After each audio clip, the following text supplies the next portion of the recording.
rest on our laurels. History, of course, is replete with lessons about how countries blessed with natural resources but lacking in law and order and entrepreneurial spirit turn out to be failed economies. Countries labeled as model nations in the 50s and 60s are now struggling for economic survival and relevance. The same fate befell nations left behind in the acquisition of technology and education, and in many cases, the rich minerals beneath their soil and the fertile lands above could not prevent their downfall. On the other hand, nations facing a bleak future only half a century ago, with practically no natural resources and written off as economic failures, were able to transform themselves over the passage of time, remaining relevant throughout the years and taking their place amongst the most prosperous nations in the world. Countries like Japan, Korea, and Taiwan are today some of the most technologically advanced nations in the world has ever seen. And as we all know, technology, access to capital, and entrepreneurship has long played a big part in that.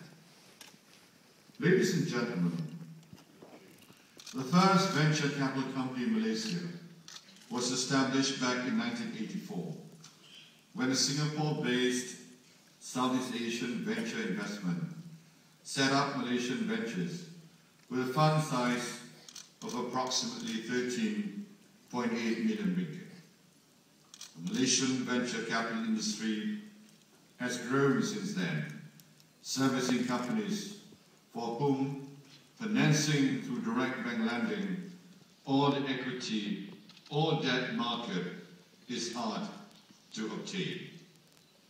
In Malaysia, as in other developing economies, a high technology startup, especially one with technology that is nascent but nevertheless novel, probably does not fit conventional lending criteria. In addition, investment rating systems may not qualify for financial support from either conventional funding or large corporations, and there is only so much that the government and its venture capital and funding agencies like MTDC, Malaysia Venture Capital Management Berhad, and Malaysia Debt Ventures Berhad can do in such circumstances. Ladies and gentlemen, even until recently, large corporations have felt safer doing what they know best, and that is perhaps understandable. Funding what has worked in the past, and that is again perfectly sensible. Taking risks in a new economy without roadmaps and variables that fit their credit and investment criteria is seen by many as a step too far. Most technology companies, drive as they may, do not fit into the conventional funding criteria. So, should the funders start trying harder to understand the new economy and the real risk factors involved? Financiers, and venture capitalists must come forward to invest in businesses that involve in high technology sectors, including, but not limited to ICT, nanotechnology, life sciences, renewable energy, and oil and gas, which we have recognized as an engine of economic growth.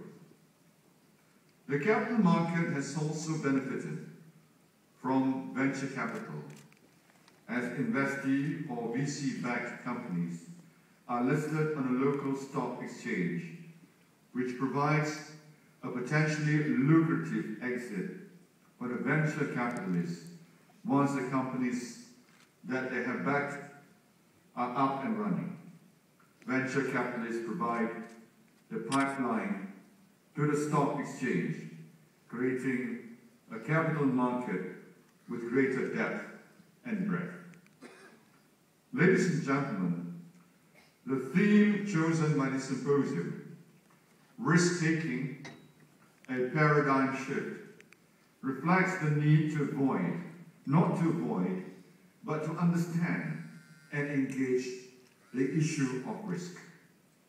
This is by no means easy, given the dynamics of market and technology. But only once we understand risk can we work to transform this understanding into on-the-ground opportunities. This is true in the good times as it is true in challenging times. Once again, the global economy is facing serious uncertainties. Some businesses will do worse than others, but in the long run, those who are most adaptable will succeed and prosper. In view of these uncertainties, there is an urgent need for us to gain insights into what is best for our respective businesses, how to remain relevant in the market, and how best to stay one step ahead of the competitors. Ladies and gentlemen, Malaysia, with its strength in natural resources and biodiversity, is well positioned to make a smooth transition into the new economy.